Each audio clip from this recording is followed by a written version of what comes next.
Buenas tardes a todos, bienvenidos a una nueva Webinot.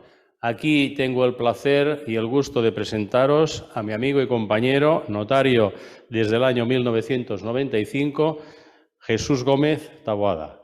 Jesús, muy bienvenido, muchas gracias por estar aquí con nosotros y haberte prestado a hacer esta Webinot para mejor difusión del derecho civil privado sucesorio catalán en este caso. De Jesús poco podemos añadir de lo que ya realmente es. Ha sido profesor de Derecho Civil de la UIC, ha sido también director del Anuario Iberoamericano del Derecho Notarial, ha sido miembro del Observatorio de Derecho Privado de Cataluña, ha escrito en materia de Derecho Sucesorio de Cataluña, también practicum de sucesiones, o sea que es una persona que sabe de lo que habla, con lo cual eso es importante. Y aquí, sin más dilación, os voy ya a que Jesús, aquí tienes el micrófono y la palabra toda tuya.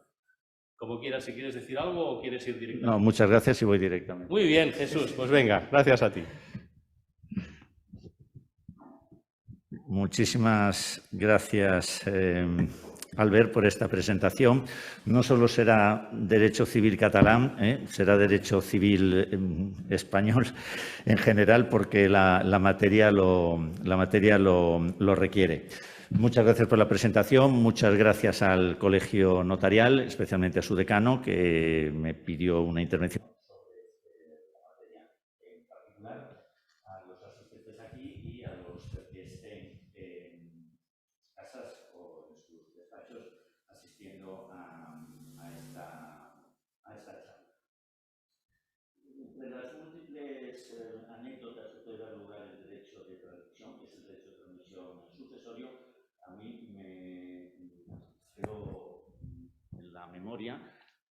Sí. Y bueno, se me estaba yendo, ¿no? La que me relató un colega italiano a consecuencia del naufragio del Costa Concordia, que tuvo lugar la noche del 13 de enero del año 2012. Entre los casi 40 fallecidos que hubo en aquel naufragio, hubo dos cónyuges, él tenía 65 años, ella 63, que fallecieron y que en principio se consideró que lo habían hecho al mismo tiempo o sin poderse determinar quién había muerto antes, aplicándose en consecuencia la presunción de conmoriencia o muerte simultánea que establece el Código Civil italiano en su artículo 4º. Lo cierto, sin embargo, es que en el momento en que se formaliza la herencia, consigue acreditarse que había fallecido antes el marido y después, en consecuencia, la mujer. Unas horas más tarde, incluso había llegado viva a Livorno, que era el puerto más cercano. El testamento que habían otorgado ambos era idéntico, se instituían herederos recíprocamente y después cada uno de ellos designaba sustitutos vulgares a sus respectivos hermanos. En consecuencia, fallecido el marido, el derecho a aceptar o repudiar su herencia pasó a su mujer y fallecida la mujer, la herencia de esta, el derecho a poder aceptarla, pasó a sus hermanos, los de ella, y dentro de la herencia de ella, incluida el llamamiento conocido como jus delationis o derecho a aceptar o repudiar la herencia en la sucesión del marido. Diferente hubiese sido si no se hubiese podido acreditar esa muerte posterior de la mujer, habida cuenta de la esposa, habida cuenta de que en ese caso hubiesen heredado tanto los sustitutos vulgares o herederos subsidiarios del marido como los herederos subsidiarios de la mujer, cada uno a su respectivo causante. De aquí ya podemos deducir que el derecho de transmisión o jus transmissionis, el funcionamiento del mismo, implica la concurrencia de tres sujetos. En primer lugar, el que llamamos el primer causante, al que identificaré a lo largo de la charla en algunas ocasiones como A. En segundo lugar, la persona designada heredera, ya sea por la ley o por el testamento, puesto que el derecho de transmisión puede operar en la sucesión testada e intestada, dejaré la contractual, en la cual hay algunas particularidades. En segundo lugar, designado heredero por el primero o designado por la sucesión intestada, que sobrevive, esto es importantísimo, al primer causante, pero fallece sin haber aceptado o repudiado la herencia. A este segundo sujeto, que recibe el nombre de transmitente, le llamaremos B. Y hay un tercero, que es el que ha sido designado, tanto en la sucesión intestada como en la testada, depende de la sucesión del propio transmitente, y que es el heredero de este, o designado como tal, y que llamaremos transmisario o bien sujeto C. Como consecuencia del funcionamiento del jus transmissionis, lo que nos encontramos es que es ese derecho de llamamiento que el sujeto B tenía en la herencia de A el que se traslada como consecuencia del fallecimiento de B del transmitente a favor de A.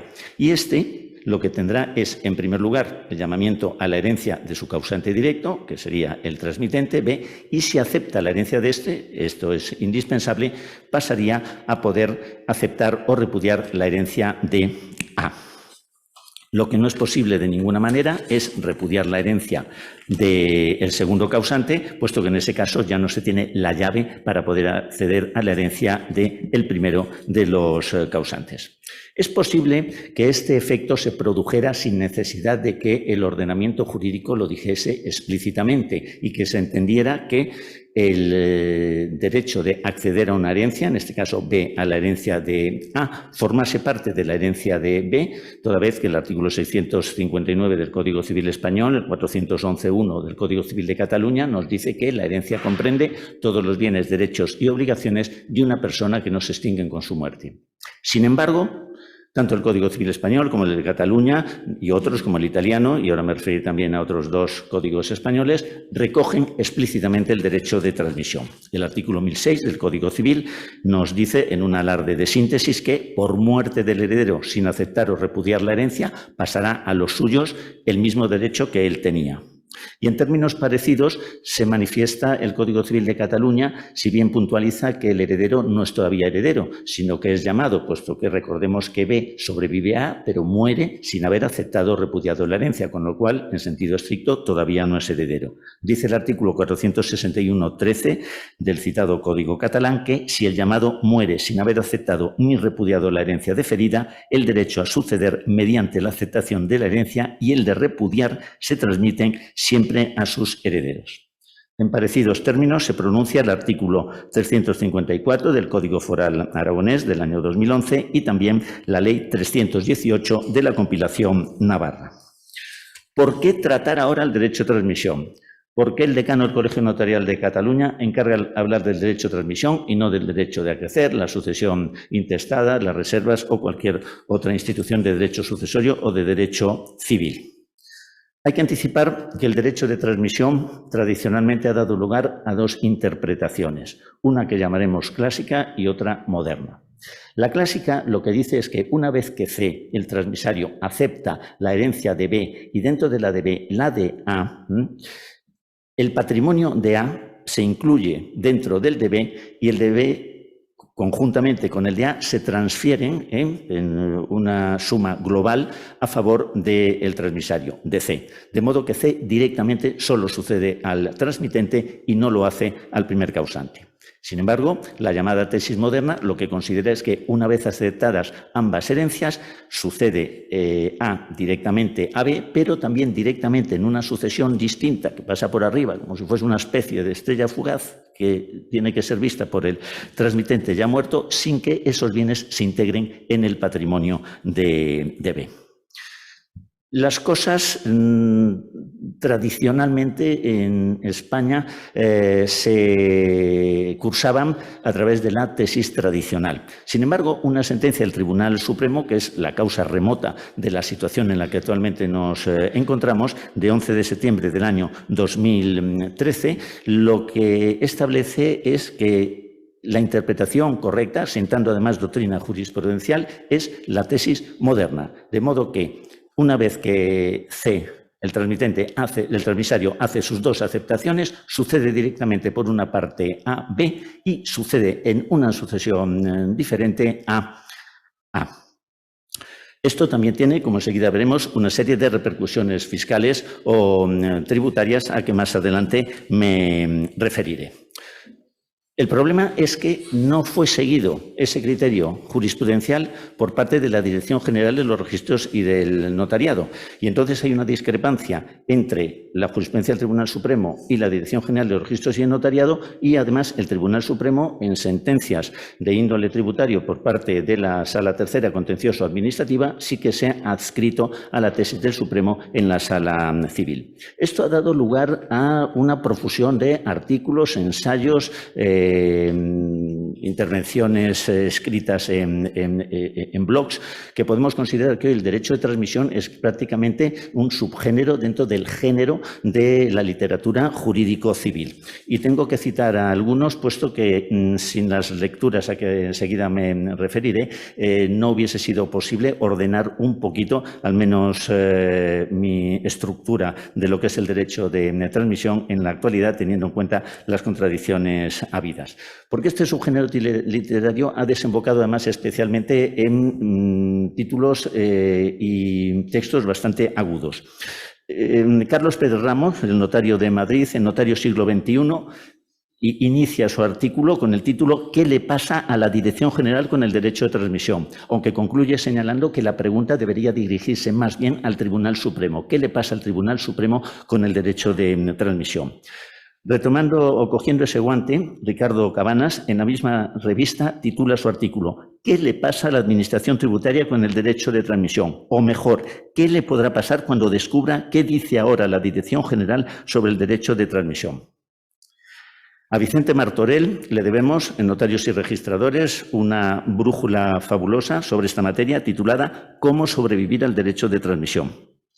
Francisco Mariño, en su magnífico blog, cuyas entradas son todas extraordinarias, titula una de ellas, de nuevo sobre el derecho de transmisión, la resolución de 22 de enero de 2018, acompañándola de una fotografía de la película Retorno al pasado. Y Francisco Rivero Sánchez Covisa, también en Notario siglo XXI, 1006, el mito de la caverna.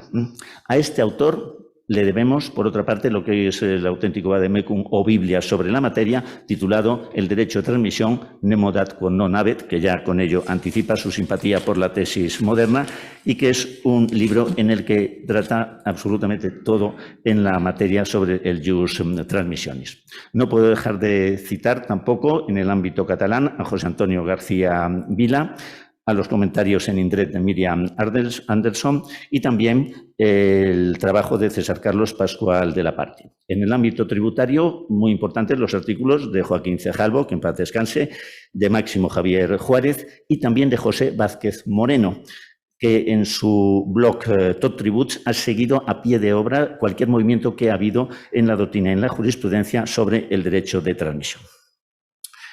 Antes de pasar a las contradicciones que dan lugar a que tenga que abordarse, aunque sea modestamente, el problema del derecho de transmisión, tenemos que perfilar qué es el derecho de transmisión, puesto que es muy fácil caer en figuras similares o análogas y que, sin embargo, no son, en sentido estricto, derecho de transmisión.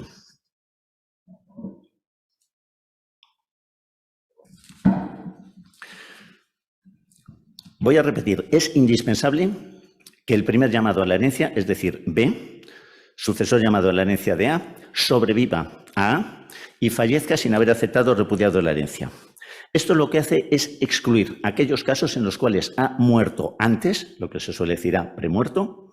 En segundo término, en aquellos casos en los cuales ha ejercitado el llamamiento sucesorio, el jus delationis, bien aceptándolo, bien repudiándolo. Y en tercer término, en aquellos casos en los cuales es expulsado del llamamiento como consecuencia de las mal llamadas incapacidades, la indignidad y la inhabilidad. Respecto a la premoriencia, si ha premuerto, B, llamado a la herencia de A, ya no entra en juego el derecho de transmisión y tendremos que llenar esa vacante a través de otros mecanismos, a que enseguida me referiré, sustitución vulgar y otros. Eso sí, al supuesto de premoriencia hay que equiparar el de comoriencia, es decir, muerte de dos personas al mismo tiempo. Es difícil que dos personas mueran al mismo tiempo, pero lo que es más fácil que ocurra es que dos personas hayan fallecido como consecuencia de un mismo acto o circunstancia, por ejemplo, un accidente de tráfico, por ejemplo, un naufragio, y no se sepa quién ha fallecido antes. Ahí el ordenamiento jurídico establece una presunción juris tantum, susceptible, por lo tanto, de ser contradicha mediante prueba cumplida, entendiendo que ambas personas han muerto al mismo tiempo, o lo que es lo mismo, es una presunción de conmoriencia. La presunción de conmoriencia lo que hace es que si las dos personas han fallecido al mismo tiempo con arreglo a este criterio, no se suceden entre sí y, por lo tanto, el jus transmissionis queda excluido. Como decía Rodríguez Adrados con su tradicional agudeza, conmoriencia es premoriencia, es decir, el mismo criterio que aplicamos para la premoriencia es a la conmoriencia. No hay sucesión entre sí y a cada una de las personas fallecidas les sucederá quien proceda, sustitutos vulgares, representantes, agrecientes, sucesores intestados, pero no el otro. Este criterio es el que acoge el artículo 33 del Código Civil Español e incluso ensanchado el Código Civil de Cataluña, que en su artículo 211.2 lo que establece es que se presume que ha muerto al mismo tiempo incluso personas que se sabe que no lo han hecho al mismo tiempo, pero han fallecido con un ínterin inferior a 72 horas. Hay también esa presunción de conmoriencia, lo que se traduce en el hecho de que si esas dos personas, una ha fallecido un día y al día siguiente la otra, y alguna de ellas estaba llamada a suceder a la primera, o bien fuese mutuo ese derecho a sucederse, queda excluido ese derecho sucesorio entre ambas. No hay, por lo tanto, jus transmissionis. Ojo que incluso en el ámbito de derecho internacional privado, esta solución es la que acoge el Reglamento de Sucesiones Europeo, puesto que previendo que a una sucesión se aplique una ley y a otra una distinta y que recojan soluciones diferentes, el artículo 32 del reglamento, que como sabemos es la norma de derecho internacional privado vigente en España, lo que viene a decir es que en ese caso se presumen muertas al mismo tiempo y no tiene lugar la transmisión de derechos entre ellos. No es una norma conflictual. No está diciendo se aplica una ley u otra. Es lo que se llama una norma de derecho internacional privado sustantivo material. Da una solución concreta al supuesto planteado, que es una norma muy extraña en una norma de tipo de internacional privado. Segunda hipótesis en las cuales el jus transmissionis no opera, que se haya ejercitado el jus delationis, es decir, que por parte de B, transmitente, se haya aceptado o repudiado la herencia. En este sentido, el jus delationis es delicado, es una especie de pompa de jabón que si se le toca puede implicar la aceptación de la herencia. La repudiación no tanto, puesto que exige, en uno de los pocos supuestos de escritura pública solemnitatem que existen en el derecho español y también en el derecho catalán, escritura pública, con lo cual repudiar la herencia exige esta solemnidad, al igual que otros actos a título gratuito de naturaleza irrevocable, como puede ser la donación de inmuebles. Ahora bien, la aceptación ofrece más problemas, porque la aceptación puede ser expresa en documento público o privado, hay una prueba suficiente, o tácita. Por aceptación tácita, que viene regulado en los artículos 999 y 1000 del Código Civil Español y 461.5 y 461.6 del Código Civil de Cataluña, se entiende aquellos supuestos en los cuales el llamado a la herencia ha realizado algún acto que solo podría realizar con la cualidad de heredero. El caso típico es llevar a cabo la venta de algún objeto, por ejemplo, una moto o un vehículo, o ya no digamos una plaza de aparcamiento que haya integrado la herencia. No obstante, hay una serie de supuestos que se encuentran en la zona gris y en este sentido puede acudirse a criterios como el de la sentencia del Tribunal Supremo de 20 de enero del 98, que consideró que la liquidación del impuesto de sucesiones no implicaba la aceptación tácita de la misma. La resolución de la Dirección General de los Registros y el Notariado de 28 de septiembre del 18, sin embargo, consideró que podía haber indicios ante un excesivo plazo entre el fallecimiento del primer causante y el transmitente, sin que estuviese aceptado la herencia, y también titularidades catastrales que estuviesen ya a nombre del transmitente. Y no olvidemos en este sentido que el Código Civil de Cataluña tiene normas especiales sobre la herencia yacente en el artículo 411.9 y que los actos que se pueden realizar por parte de los llamados a una herencia durante el periodo de herencia yacente no implicarían la aceptación de la misma siempre y cuando, de acuerdo con ese precepto, fuesen de conservación, defensa y administración ordinaria de la herencia. La herencia yacente es el ínterin que media entre el fallecimiento del causante y la aceptación de la herencia. En el momento en el que se hace la aceptación de la herencia yacente desaparecería. Otros supuestos de aceptación son esos desvíos que se recogen en el un poquito atormentado artículo 1000 del Código Civil Español y 461.6 del Código Civil de Cataluña, que implican como cesiones, ventas o renuncias a favor de alguien de los bienes hereditarios. El denominador común es el siguiente. En aquellos casos en los cuales el llamado a la herencia desvía la ruta establecida por el testamento o por la sucesión intestada a favor de personas distinta o distribuyendo los bienes de manera diferente, está aceptando la herencia, adquiriendo soberanía para dirigir esos bienes y, en consecuencia, a continuación, hacer una donación, tanto desde el punto de vista civil como desde el punto de vista tributario. Tengamos en cuenta entonces que el criterio fundamental es el desvío o no, y si no lo desvía y deja pasar a favor de la persona a la que correspondería con arreglo a la ruta sucesoria del título existente, pero está recibiendo un precio, también acepta la herencia, puesto que ya no sería una renuncia pura y simple. El tercero de los supuestos en los cuales se produciría una inaplicación del jus transmissionis es en aquellos casos, como les adelantaba, en que se produce una expulsión por parte del llamado o al llamado a la herencia, en este caso a B, como consecuencia de supuestos de inhabilidad o indignidad. Ambos tienen el mismo efecto en el sentido de que no puede recibir los bienes del causante, pero las causas son totalmente distintas. La indignidad lo que obedece es, como su propio nombre indica, a unas conductas ofensivas, agresivas, desfavorables, negativas por parte del llamado hacia su causante, que hace que se le excluya de la sucesión y entrando entonces en consecuencia y en su lugar, pues las personas que estén previstas con arreglo al testamento o la sucesión intestada, pero no opera el jus transmissionis. Lo mismo en el caso de inhabilidad. La inhabilidad no supone conductas negativas u ofensivas hacia el causante, puede ser todo lo contrario, puede tener el excluido por una habilidad una conducta irreprochable, solo que hay una presunción juris et de jure, que por lo tanto no admite prueba en contrario, consistente en que el llamado a la herencia ha captado la voluntad del causante. El ejemplo prototípico es el notario que ha sido instituido heredero por un causante en un testamento que ha sido autorizado por ese propio notario. En esos casos, resumo, no hay jus transmissionis, sino que se extrae a esa persona, indigna o inhábil, de la sucesión y se coloca al que corresponda.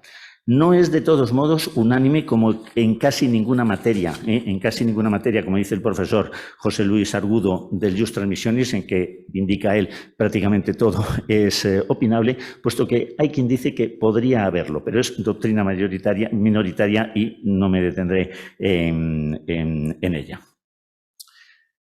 Paso así a explicar las colisiones, de manera muy sintética, las colisiones más presuntas que reales que pueden darse con los otros mecanismos de llenado de vacantes en aquellos casos en los cuales una persona es excluida y que en determinadas ocasiones podemos pensar que estamos ante un jus transmissionis.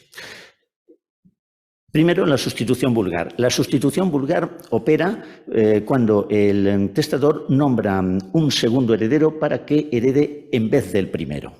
Es una designación subsidiaria, pero esta aparece bien en aquellos casos en los cuales el primer llamado ha renunciado a la herencia, ha premuerto o bien ha sido expulsado de la delación por las causas que acabo de ver. No se produce, por lo tanto, la hipótesis para la cual está prevista el jus transmissionis, sobrevivencia del primer heredero, B, pero fallecimiento del mismo sin aceptar o repudiar la herencia. Lo mismo ocurre con el derecho de representación, que cumple una función análoga a la sustitución vulgar, pero en el ámbito de la sucesión intestada. El derecho de representación se caracteriza, no obstante, por el hecho de que se aplica para los supuestos de indignidad y para los supuestos de premoriencia, pero no en el supuesto o caso de renuncia. La renuncia de una persona llamada a la sucesión intestada perjudica a toda su estirpe, en una norma que yo nunca he acabado de tener muy clara. Y la cuestión, por otra parte, es que las personas determinadas a ocupar esa posición que estaba ostentada por parte del premuerto o del indigno son siempre los descendientes, bien en la línea recta, bien en la línea colateral, a favor exclusivamente de los sobrinos. Y en tercer término tendríamos el acrecimiento, que normalmente opera como subsidiario frente a la representación en el caso de la sucesión intestada y de la sustitución vulgar en el supuesto de la testada, sin perjuicio de que el testador pueda dar prioridad al acrecimiento respecto a la sustitución vulgar.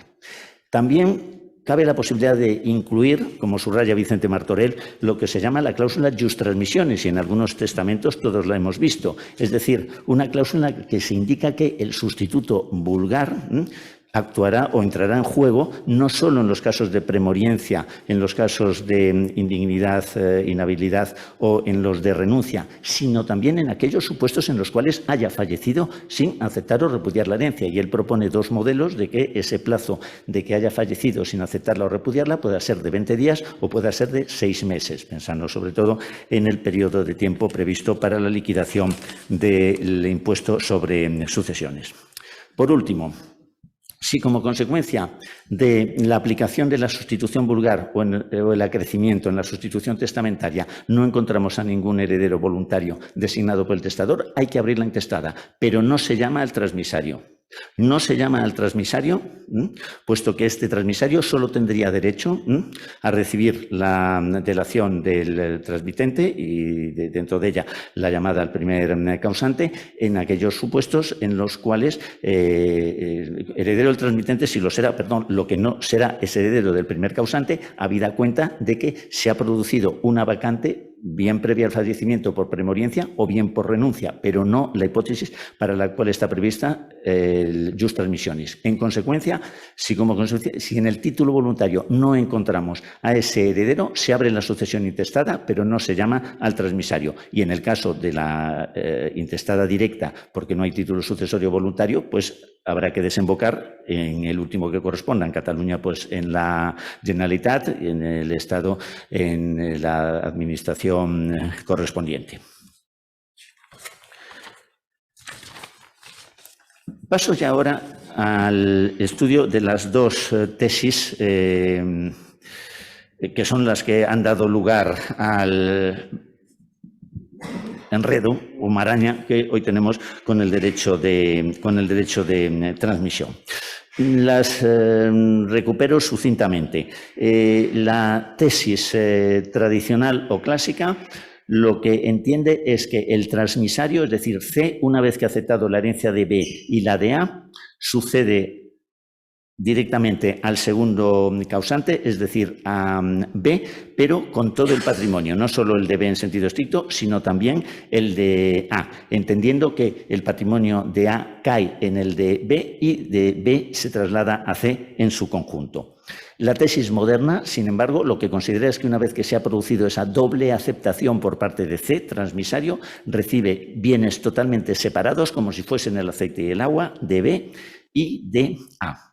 Se abre paso, patrocinada sobre todo por Carlos Pérez Ramos, la tesis intermedia, en la que se entiende que el jus delationis, es decir, el valor de del llamamiento hereditario que se encuentra en el patrimonio de B hacia la herencia de A, una vez que lo recibe el transmisario, debe tener un valor económico y ese valor económico debe computarse a los efectos de calcular, que es uno de los meollos del asunto, la legítima de los descendientes o del cónyuge viudo del transmitente, pero sin necesidad de que intervenga la partición, a que enseguida me referiré, puesto que es precisamente el objeto de las resoluciones y sentencias a que enseguida me referiré.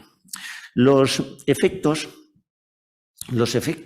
de seguir una u otra tesis se centran en dos cuestiones. Por una parte, respecto a la capacidad que deba tener, aquí me estoy refiriendo a capacidad jurídica, no capacidad de obrar, a la capacidad que deba tener o la personalidad el transmisario en la sucesión derivada de un jus transmissionis, puesto que si se sigue la tesis tradicional, dado que el transmisario, es decir, C, únicamente hereda a B, es suficiente con que esté vivo y haya nacido o esté concebido, artículos 29 y 30 del Código Civil, en el momento del fallecimiento de B. Sin embargo, en aquellos casos en los cuales va a heredar directamente de A, si seguimos la tesis moderna, tendrá que ser también capaz para suceder respecto a A. Aquí, como enseguida veremos, hay una discrepancia importante respecto a la fecha en la que habría que estar concebido para suceder al primero de los causantes, y el Tribunal Supremo da una solución un poco sorprendente en la sentencia de 13 de septiembre del año 2013, puesto que, siguiendo la tesis moderna, considera que la apreciación de la capacidad de C para suceder al primer causante, y por capacidad, insisto, entiendo por una parte el hecho de no haber muerto en ese momento y estar vivo en ese momento, capacidad que tiene, por lo tanto, el nasciturus y el nacido, se debe medir, dijo el Tribunal Supremo, ya no en el momento del fallecimiento de A, ya no en el momento del fallecimiento de B, el transmitente, sino en el momento de la aceptación de herencia del transmitente. Es decir, nos vamos a un tercer momento temporal. Solución que, según Rivero Sánchez Covisa, lleva a una paradoja consistente en que este C puede tener capacidad para suceder a A, puesto que ha nacido con posterioridad al fallecimiento del transmitente de B, y sin embargo no tener capacidad para suceder a B, de manera que no podría acceder a la primera de las herencias, puesto que en el momento en que había fallecido B, él todavía no existía. Esto respecto a la existencia, y respecto a la incapacidad, o mal llamada incapacidad derivada de la indignidad, aquí sí debemos tener en cuenta que hay una norma especial en el Código Civil de Cataluña, puesto que, siguiendo la tesis tradicional, en el caso de que una persona sea digna de suceder al segundo causante, a B, accederá a la sucesión de A y no le afectarán las causas de indignidad, puesto que respecto a A no le está heredando, puesto que le está recibiendo directamente el patrimonio del transmitente. Sin embargo, sale al paso de esa posibilidad el Código Civil de Cataluña diciendo en su artículo 412.8 que la indignidad en el transmisario respecto al primer causante debe entenderse como causa de expulsión de la delación. En esta norma, en la que explícitamente se está diciendo, por lo tanto, que el transmisario C va a ser indigno de suceder al primer causante, algunos entienden que el Código Civil de Cataluña sigue el criterio precisamente de la tesis moderna, puesto que en otro caso sería suficiente con que fuese capaz de suceder a B, puesto que la herencia de A, con arreglo a la tesis tradicional, insisto que no tiene importancia, puesto que se considera siempre que C sucede a B en todo el patrimonio. Ahora bien, el caballo de batalla mayor viene como consecuencia de los derechos de terceros. Derechos de terceros que son normalmente aquellos que ostentan facultades sobre el patrimonio del transmitente. Hay que tenerlo muy claro para no confundirse en esta materia. Terceros que ostentan derechos sobre el patrimonio del transmitente. ¿Por qué? Porque estos terceros, sobre todo, pueden ser legitimarios o el cónyuge viudo, pero también legatarios o sustitutos fideicomisarios, todos menos quien es el heredero, puesto que el heredero del transmitente de B es C. Todos estos van a tener un derecho reducido al patrimonio de B, por ejemplo, los legitimarios, en el caso de que sigamos la tesis moderna, que deslinda totalmente las dos sucesiones. Pero si seguimos la tesis tradicional, en la que todo el patrimonio de A cae en B, los legitimarios de B van a tener derecho sobre ese patrimonio en su conjunto. Pongamos un ejemplo. Hay un legitimario sobre el patrimonio del transmitente de B, y el patrimonio de B es de 100, mientras que B, que ha fallecido sin aceptar ni repudiar la herencia, tenía un derecho en la herencia del primer causante valorado en 500. Es muy distinto que el derecho de legítima sobre el patrimonio del transmitente se ciña a los 100, que sería en Cataluña pues 25, en el caso del Código Civil catalán 66, o bien que se extienda al patrimonio conjunto de B y C, en cuyo caso pasaría el de 25 a ser 150, la legítima catalana, o en el caso de la legítima del Código Civil español pasaría a ser de 400, los dos tercios. Por lo tanto, mientras que si seguimos la doctrina moderna, estos derechos de terceros se ceñirán exclusivamente al patrimonio de B, en el caso de que sigamos la doctrina tradicional, contagiarán, contaminarán, se extenderán al patrimonio no solo de B, sino de A. Y aquí es donde se ha producido la mayoría de las discusiones. La sentencia, que de momento solo hay una, del Tribunal Supremo, que es de 11 de septiembre del año 2013, no atiende a un supuesto en el que haya terceros que ostenten facultades o derechos sobre el patrimonio del transmitente, sino una cosa bastante más sencilla, y es una partición de la herencia en la que un transmisario la impugna, habiendo sido hecha por el contador partidor, puesto que dice, es que el contador partidor de la herencia del transmitente, es decir, el contador partidor de la herencia de B, se ha ceñido a los bienes de B. Yo quiero que me diga también cuál es mi cuota en el patrimonio de A. Y entonces el Tribunal Supremo le dice, no, perdone, estamos siguiendo la tesis moderna. Usted va a heredar directamente a A y, por otra parte, a B, con lo cual el contador partidor de B tiene que ceñirse al patrimonio de B. Y ya veremos si hay un contador partidor de A que lo distribuirá y se le dirá a usted cuánto le corresponde en esa otra herencia. Pero no cabe la posibilidad de que se confundan ambas, puesto que son masas patrimoniales distintas. Por eso es bastante concluyente el Tribunal Supremo cuando dice que al aceptar la herencia del primer causante, los transmisarios suceden directamente a ese primer causante de la herencia, con lo que los terceros interesados en la herencia del fallecido heredero, transmitente, y dice verbi gracia viuda del mismo, no adquieren derecho alguno en la del primer causante. Y además concluye señalando que quiere sentar doctrina jurisprudencial sobre la materia y que a partir de ahora se entienda que la tesis que ha de ser aplicada es la de esa transmisión directa de A a C y, por supuesto, de B a C. Sentado este criterio, en ese caso específico sobre contadores partidores en la jurisprudencia del Tribunal Supremo, lo cierto es que la Dirección General de los Registros y Notariado, en las primeras resoluciones posteriores a dicha sentencia del 2013, la sigue. Pero a partir de una del año 17, en la que al final parece entenderse que había habido aceptación de herencia de B respecto a la herencia de A, es decir, que el transmitente había aceptado la herencia del primer causante, con lo cual quedaba excluido el derecho de transmisión, puesto que, insisto, que el derecho de transmisión solo operará si ha fallecido el transmitente sin haber aceptado o repudiado la herencia. Con posterioridad se producen una serie de resoluciones que se inclinan materialmente en la realidad por el criterio de la tesis tradicional. Es decir, considerar que en el momento en que ha aceptado la herencia de B y después la de C, hereda todo lo de B con los bienes integrantes de ambas sucesiones.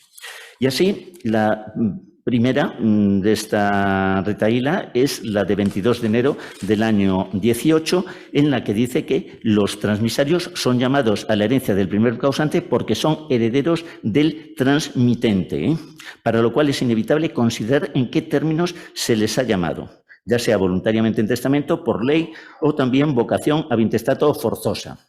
Aquí, al mencionar la vocación forzosa, Ricardo Cabanas dice, parece que se les está intentando introducir como transmisarios en el concepto de herederos del artículo 1006 a los legitimarios, cuando, como sabemos, la legítima no necesariamente tiene que abonarse en condición de heredero, sino que cabe la posibilidad de satisfacerse de otras formas.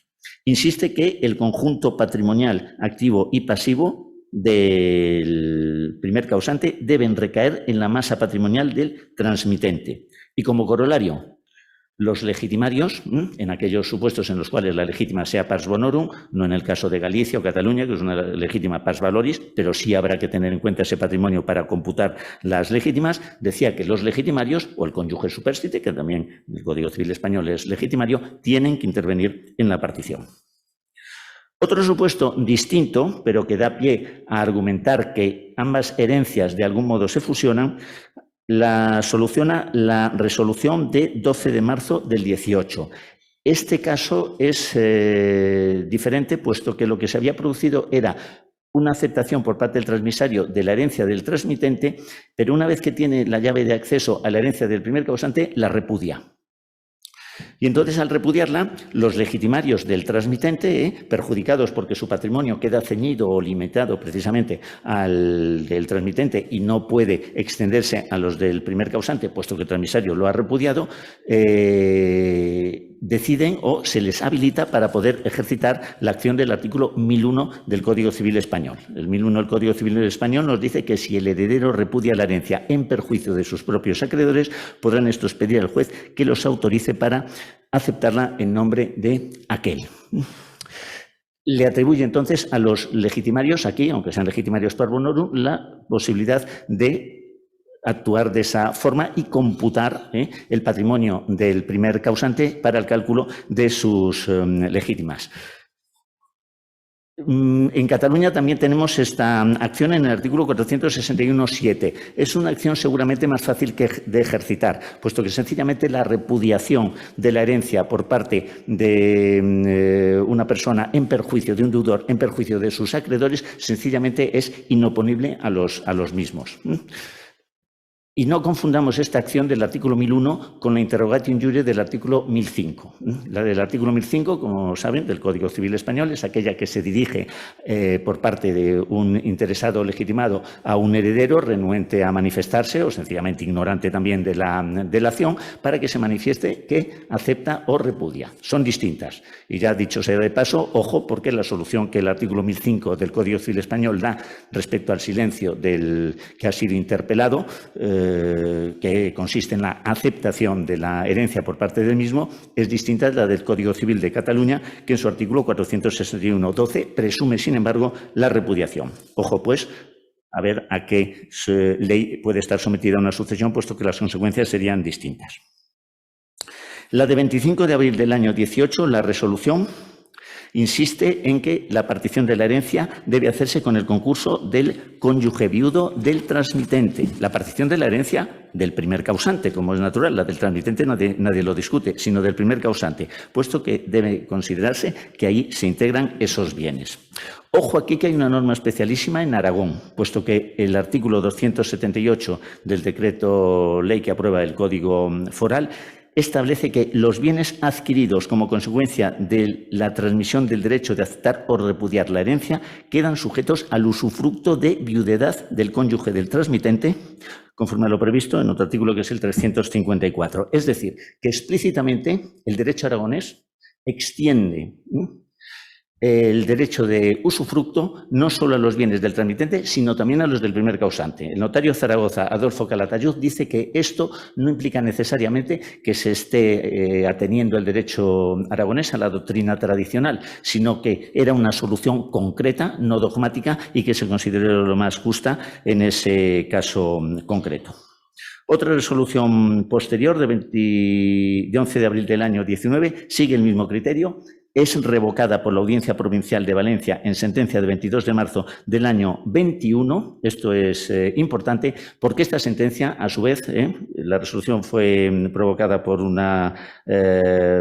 recurso planteado por el notario de Valencia, Joaquín Sapena Dabo, y está pendiente de recurso, está recurrida esta sentencia ante el Tribunal Supremo, con lo cual el Tribunal Supremo ahora tiene de nuevo una patata que puede ser bastante caliente para solucionar qué es lo que va a pasar con el Jus Transmissionis y no sabemos si seguirá el mismo criterio o cambiará, pero probablemente no tarde en salir.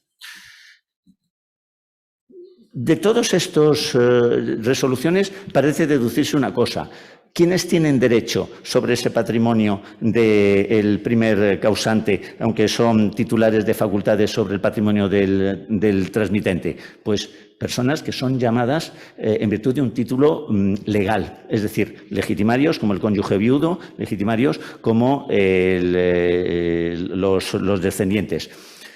Y eso fue el criterio que pareció seguir la resolución de 5 de junio del año 19, puesto que en un supuesto en el que el transmitente en su testamento había designado sustitutos fideicomisarios, estableció que el transmisario heredaría todo el patrimonio del transmitente y especialmente, bueno, todo el patrimonio del primer causante, puesto que la herencia es directa, sin que los sustitutos fideicomisarios designados por el transmitente albergasen ningún derecho sobre el mismo. Sin embargo, otra resolución posterior, la más reciente, la de 7 de marzo del año 22, en un caso en el que el propio testador establece una limitación consistente en unos legados, sin embargo, considera que esos legados, que son legados de los derechos que había recibido el transmitente del patrimonio del primer causante, considera que esos legados sí deben afectar al transmisario en el sentido de que no solo se ciñen a los bienes del transmitente, sino también a los del primer causante.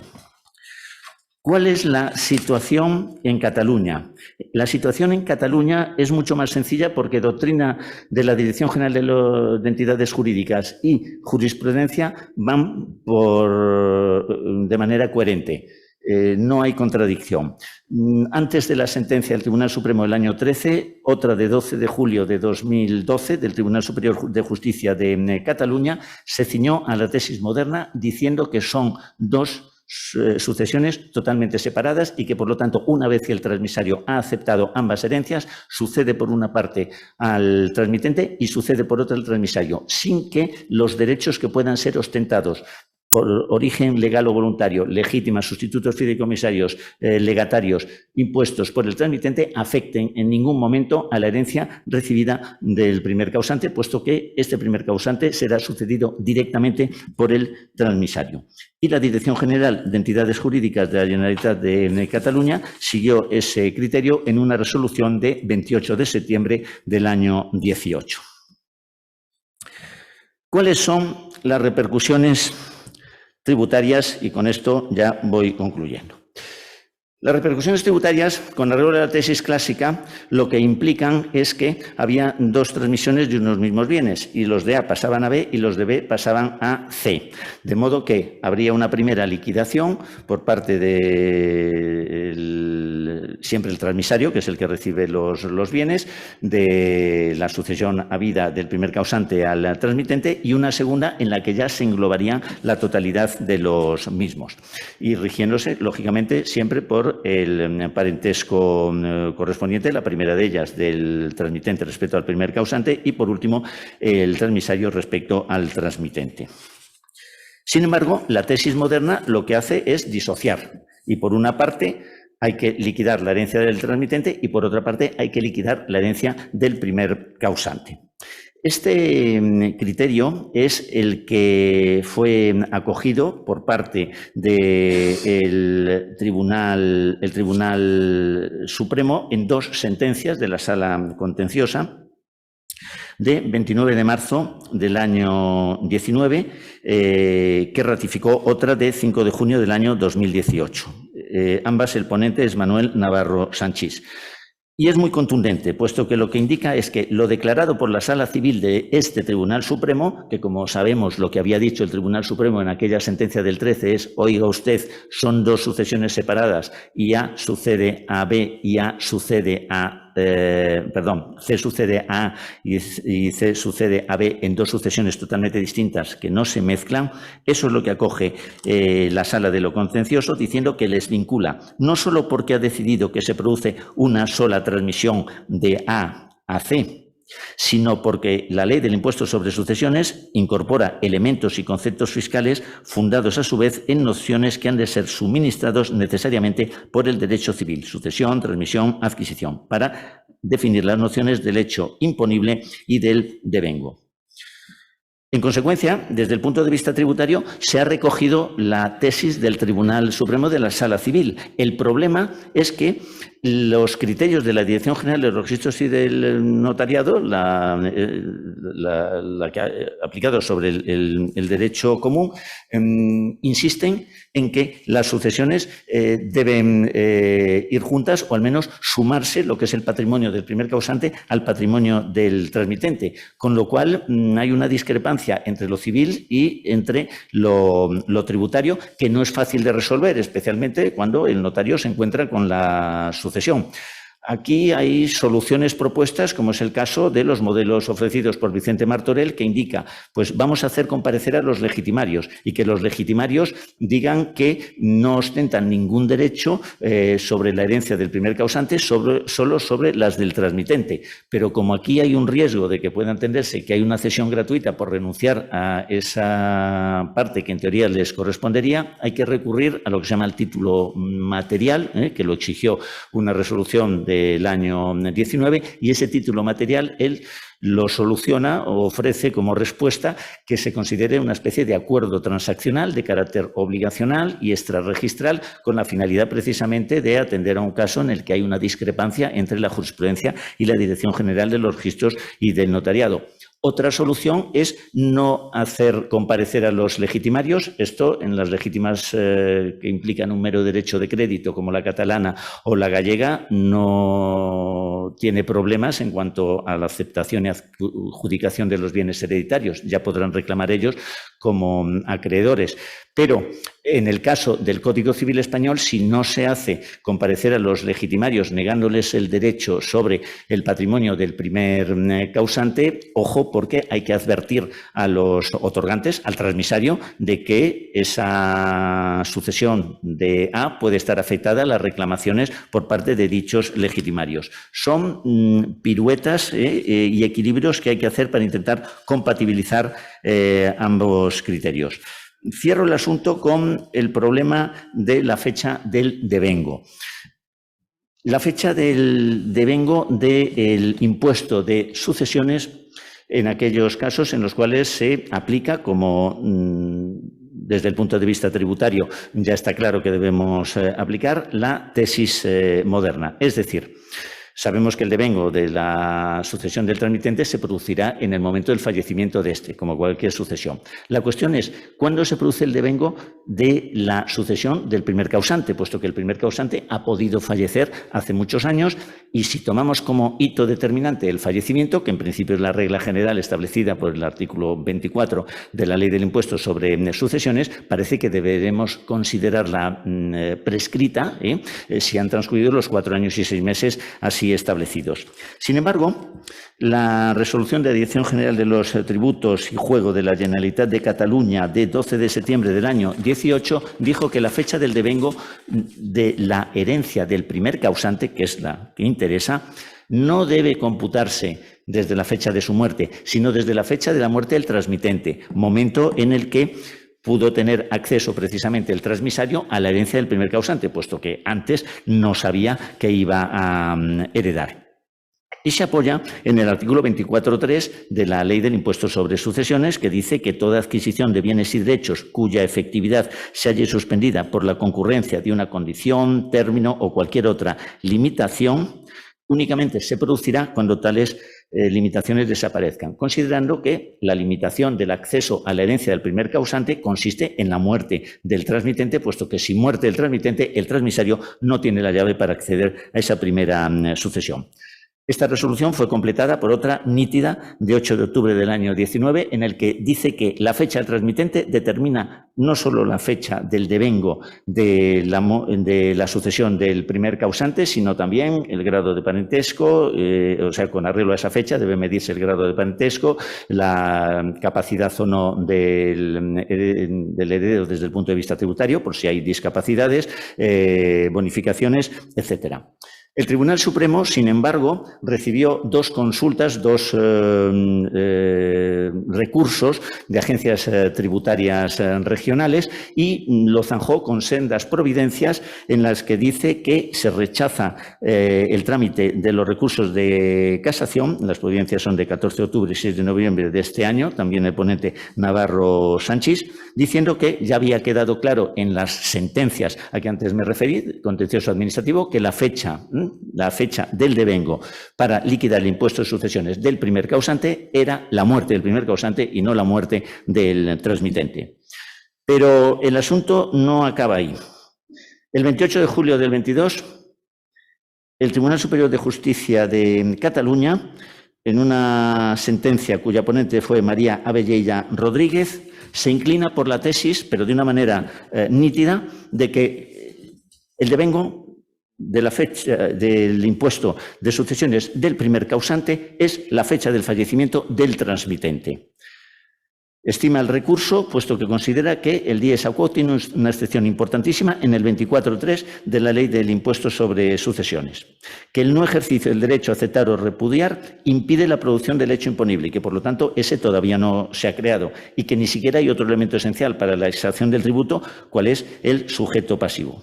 En consecuencia, cierra el asunto diciendo que ese es el criterio.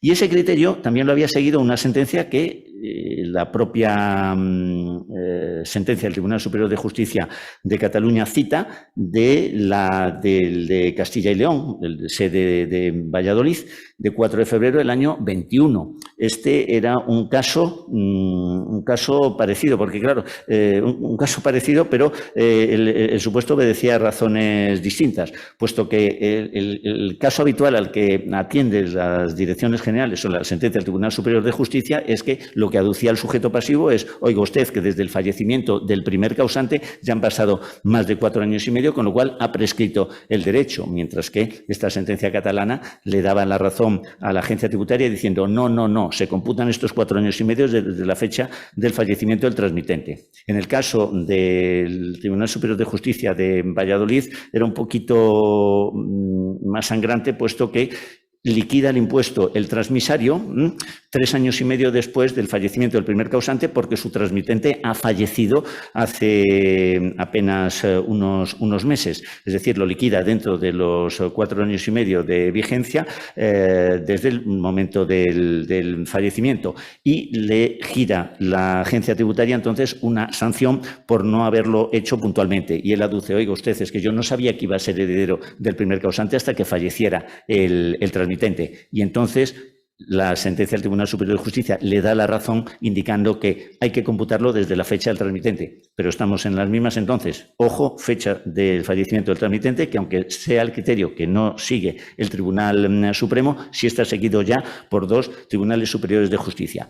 Y ojo, porque a contradecir este criterio no ayuda nada, y con esto ya concluyo, la sentencia del Tribunal Supremo que da origen a todo este laberinto, es decir, la de 11 de septiembre del año 2013, cuando dijo que la capacidad de suceder del transmisario respecto a la herencia del primer causante no se computaba en la fecha del fallecimiento de este, no se computaba en la fecha del fallecimiento del transmitente, se computaba en el momento de la aceptación de herencia del transmitente por parte del transmisario, con lo cual no podemos imputar toda responsabilidad a la jurisprudencia tributaria cuando dentro de la jurisprudencia civil no nos estamos centrando exclusivamente en la fecha del fallecimiento del primer causante.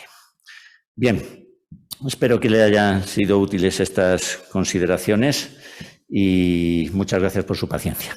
Muchas gracias a ti. Yo creo que ha sido muy ilustrativo, muy claro, muy didáctico y efectivamente has destacado todo el intríngulis, que vaya la que se ha liado con la famosa sentencia del Tribunal Supremo del 2013. Vaya lo que se ha liado. Y a todo esto, a mí me gustaría, aparte de que ahora todos vosotros podéis participar y hacer las preguntas que queráis, tenemos bastante éxito aquí, están dando muchas gracias también. Solamente quisiera saber, Jesús, vamos a ver, y tú, ya que has hablado muy bien de las 2 tesis, ¿cuál es tu tesis preferida? Es que no lo tengo nada claro, porque me pasa algo parecido a lo que comenta Carlos Pérez Ramos. Y dice, es que claro, la tesis moderna puede ser atractiva, es muy nítida, 2 sucesiones totalmente aisladas, pero puede conducir a resultados que no nos gustan, con lo cual lamento no inclinarme, y no es porque sea gallego, sino porque no lo tengo nada claro.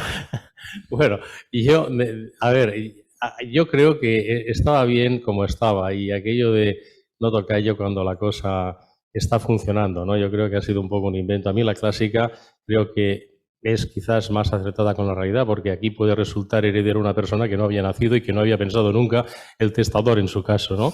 Dices, ¿cómo puede heredar a alguien que no sabía ni que existía y va a heredar directamente de mí mi patrimonio? Eso me parece un poco extraño a mí, ¿no? A mí la clásica es la que no planteaba muchos problemas, en realidad. Era todo bastante sencillo, simple, estaba todo bastante claro, asentado. Y no sé realmente lo que ha podido aportar esta nueva tesis, es decir, qué ha aportado de novedoso o de facilitador de cara a la sociedad, ¿no? ¿Qué ha aportado? O sea, ¿qué novedad, qué de bueno nos ha aportado? Y por lo que me dices tú, de momento de bueno veo poco. Pero vamos a ver si queréis y tenéis aquí algún tipo de preguntas. Veo que te agradecen. Muchas gracias. El señor Gómez Taboada ha hecho una exposición extraordinaria. Gracias. Bueno, muy clarificadora, porque efectivamente has tocado los temas tanto desde el punto de vista fiscal, desde el punto de vista civil del Estado, los legitimarios y desde el punto de vista foral de las distintas legislaciones. Yo creo que ha sido muy ilustrativa además los problemas donde realmente se plantean, que es en relación con los terceros que ahora entran, dicen, oiga, que antes estaba y ahora me han echado. Entonces, o sea que realmente ha sido muy brillante. O sea que muchas gracias y muy contento de que hoy nos hayas hecho esta charla, porque yo creo que ha sido muy clara. Y tenemos aquí una pregunta de Oriol, que siempre pregunta Oriol. Bien. Me gustaría preguntar acerca de tu opinión sobre la disposición del jus de l'acción, ¿no? Y si esto implica una aceptación o se produciría un efecto similar al Sí, yo creo que el jus dilationis no lo puedes tocar.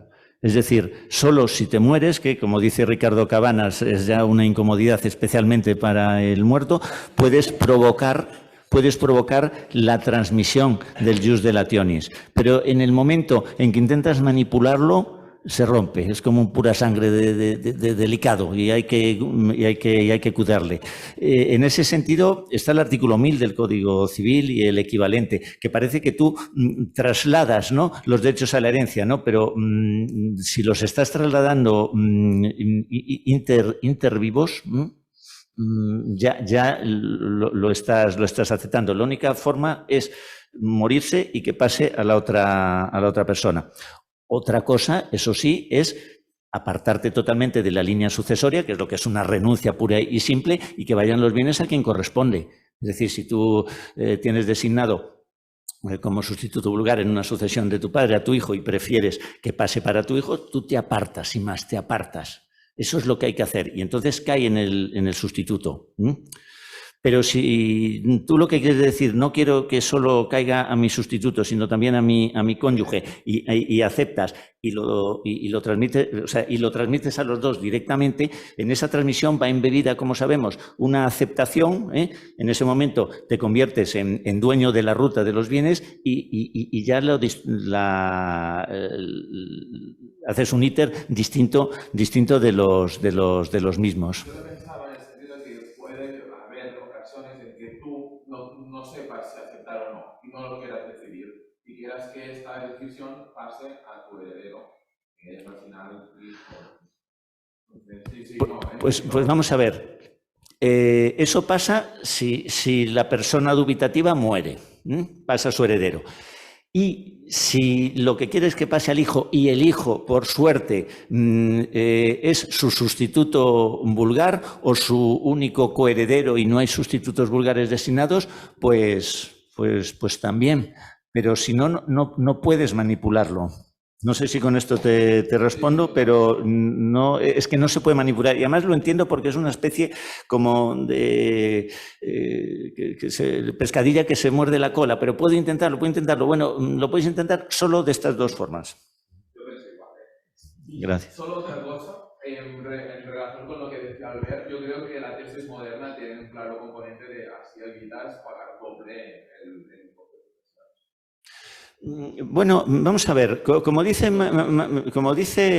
Juárez, ¿no?, el notario gran tributarista que tenemos, entre otros, en España, no necesariamente la tributación es más gravosa con arreglo a la tesis tradicional. Y él pone un ejemplo. Pensemos que el primer causante es un hijo. El transmitente, o segundo causante, B, es el padre. Y el transmisario, C, es otro hijo. Si seguimos la tesis moderna, van a tener que liquidar de hijo a hijo, es decir, entre hermanos. Mientras que si vamos por la vía tradicional, que hereda al padre y después pasa otra vez al hijo, puede ser más. Ese es un caso. Y otro que a mí se me ocurre y que vi supuestos concretos es en aquellos casos en los cuales, por la razón que sea, el intermedio tiene alguna discapacidad, ¿no? Y ahí puede una discapacidad que le implique una reducción tributaria, aunque no sea por parentesco, y ahí puede interesar que efectivamente se siga la tesis tradicional o que directamente acepte, claro. Sí, sí, o puede darse el caso incluso de que el parentesco llegue a fallar, que por ejemplo el primer difunto hereda y sea un hermano, y luego si heredas directamente del tío no heredas del padre. Es decir, claro, o sea, los tipos son distintos. Es decir, es como... Aquí, Pere, ¿volías preguntar alguna cosa? Yo solo quería comentar respecto, no sé si refería a la transmisión de virus de relaciones, no intervimos sino mortis causa, era la clásica discusión, quizás porque tenemos los temas un poco más frescos, no estamos de aprobar. Son los nuevos notarios. Enhorabuena, no lo sabía. De esta envidia, qué envidia. El mejor momento de la vida. Sí, sí, son los que nos van a echar. La cruz, evidentemente, sostenía que en el 6 era un precepto imperativo donde no cabía la autonomía de la voluntad y cualquier acto jurídico que hacías parecer transmitir y había una aceptación tácita. Sin embargo, Albaladejo sí que sostenía que podía transmitirse el plus de acciones vía mortis causa, no intervivos, porque si no es una aceptación tácita, pero sí mortis causa. Por ejemplo, en el caso en que el B, el transmitente, ya anteriormente hubiera dispuesto en su testamento de doy todos mis bienes que adquiera durante mi vida a X, pero todos aquellos derechos que adquiera por muertes, es decir, transmisiones, vayan a Z. Aquí, según Albaladejo, sostenía que en este caso no había una aceptación tácita y sí que había transmisiones. Puede ser. Según algunos de los autores que cité, lo pasa que me lo dijo por teléfono y entonces no le voy a citar. Albaladejo nos engañó a todos. Tenías una pregunta también, creo. Sí. Quería decir una cosa. A la pregunta que hacías de qué ganancia, de qué ganancia se generaba. No sé si se oyen las preguntas. La preguntas. tesis, yo creo que la ganancia es tributaria. ¿Por qué? Pues no es sencilla razón. El supuesto clásico, ¿cuál es? A deja B y B deja C. Abuelo, padre y nieto. Si el que está en el medio, el transmitente, no acepta la herencia, incluso prescribe el derecho, pasan 4 años y 6 meses, esa herencia prescrita no se acepta. A continuación fallece esta persona y entonces aparece C. Entonces la agencia tributaria, ¿qué es lo que dice? C hereda de B. Y C hereda de A. Y ahora coloco la fecha del devengo de A en la fecha de la defunción de B. Por lo cual, ¿qué es lo que hago? Me liquida usted dos herencias distintas y además generalmente B, que tenía una herencia prescrita ganada, la pierde. La pierde porque con la tesis clásica no hubiera que liquidar nada. Con la tesis moderna hay que liquidar. Porque te colocan la fecha del devengo del impuesto de fallecimiento de B. Y luego, por otra parte, como norma de vida, de parentesco que hay entre el primero, entre el causante y el transmisario, suele ser un parentesco más lejano. En el ejemplo de abuelo, padre y nieto, si es en línea recta descendente, pues no pasa nada. Pero pensemos cuando fallece un señor que deja heredero a su hermano y el hermano deja heredero a su propio hijo. Este paga una herencia del sobrino a tío y paga una herencia distinta al otro. Es decir, se recauda más. Eso es la única explicación por lo que los de la agencia tributaria quieren colocar el devengo del impuesto precisamente en la muerte de otra persona distinta. Porque recaudan más. Sí, sí. Sí, esa es la explicación, efectivamente. No hay más. Sí, estamos de acuerdo. Porque civilmente hablando... Sí. Vamos, para mí, Sí, no, civilmente la cuestión se plantea básicamente con los derechos de terceros que decías. Eso está claro. Quería preguntar, sí. Sí. Yo felicito al ponente. Espera, ya voy. Magnífica exposición y quizás abusando de esta ponencia, me gustaría hacer una pregunta que está dentro del derecho sucesorio, aunque no estamos dentro de la materia estricta que ahora se ha discutido en este momento, en esta ponencia. Es la siguiente. Por disposición testamentaria hay un legado a favor de una fundación canónica. Según el derecho civil catalán, si este legado fuese a pagar a cualquier persona, pues que el causante hubiese dicho, pues si no se acepta este legado, pues acrece al heredero. Por derecho canónico, la fundación canónica que tiene este legado está obligada a aceptar este legado, sí o no. Si está obligada, hay un tiempo determinado para poder aceptar el legado, sí o no. Si no acepta el legado, automáticamente también en este caso acrece al heredero. Sí, bueno, vamos a ver, esto se regiría en principio por el derecho civil, aunque sea canónica la institución, es decir, las normas estatutarias propias canónicas que rijan la personalidad de esta institución no afectan al funcionamiento del íter sucesorio, sin perjuicio de que esta institución tenga que cumplir sus propias reglas en cuanto a personalidad jurídica, representación o incluso que pueda tener prohibido acceder a ese legado. Vamos a ver, al legatario se le puede forzar, no he citado para no hablar de más cosas, el problema del jus transmissionis en el legado, pero bueno, aquí no tiene que ver, pero sí en un punto. El legado, tanto en el derecho del Código Civil Español como sobre todo en el catalán, se presume adquirido por parte del legatario en el momento del fallecimiento del causante, sin perjuicio de que lo pueda repudiar, porque nadie está obligado a enriquecerse contra su voluntad y un legatario, por lo tanto, tampoco.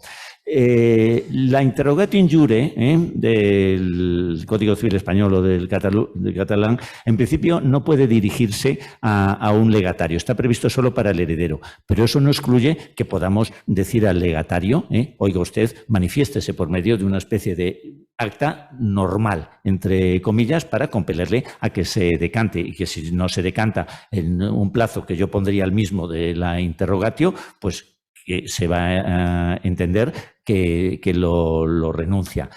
Es verdad que es establecer de manera voluntaria un efecto que no está en ningún sitio, pero la renuencia de la persona, desde luego, si la cosa acaba en juicio, oiga usted, tendría que haberse decantado, puesto que el heredero tiene derecho a saber si usted va a ser o no titular del objeto legado. Dicho esto, si en el legado no hay sustitutos vulgares, que puede haberlos en el legado, de la misma manera que en la herencia, o no es un legado atribuido a varias personas de manera común o colectiva, que lo que implicaría es un acrecimiento, cae en la herencia. El término adecuado no es el acrecimiento, puesto que el acrecimiento lo que presupone es un llamamiento colectivo, ya sea a la herencia o a un legado, pero cae en la herencia, efectivamente. Gracias. Muy bien, bueno, aquí tenemos solo un comentario que dice: muchas gracias por la excelente y clara exposición, y dice solo un comentario: las sentencias del Tribunal Supremo de 5 de junio de 2018 y 29 de marzo de 2019 parecen seguir el criterio de la del 2013 al tener en cuenta la fecha de aceptación, que es cuando considera que se produce el hecho imponible, es decir, la adquisición de la herencia. Sí, es así, es así. El ponente, además de las dos sentencias y después de las dos providencias, se inclina por la tesis del Tribunal Supremo de las dos sucesiones y en cuanto al devengo, pues como el fallecimiento, se refiere al devengo, ¿no? Como el problema del devengo, el momento del fallecimiento. De todos modos, yo en estas sentencias, en estas dos sentencias del Supremo, echo de menos la nitidez con la que se manifiesta el Tribunal Superior de Justicia de Cataluña en esta otra que dice, no, desde el fallecimiento del transmitente, porque hacen referencia al hecho causante, al hecho causante del fallecimiento, bueno, pero el fallecimiento ¿de quién? Entonces hay como que presuponer que estamos hablando del fallecimiento del primer causante, pero no lo dicen con esa nitidez con la que se decanta la sentencia del Tribunal Superior de Justicia de Cataluña por la otra tesis, o ya no digamos las dos resoluciones que son muy claras también de la Dirección General de Tributos de aquí de Cataluña. Oye, pues muchas gracias, Jesús. Ha sido un placer estar contigo y, bueno, hemos tenido bastante éxito de participantes online, que ya es difícil, o sea que gracias y hasta la próxima Webinot, que será de aquí 15 días. Hasta la próxima. Gracias.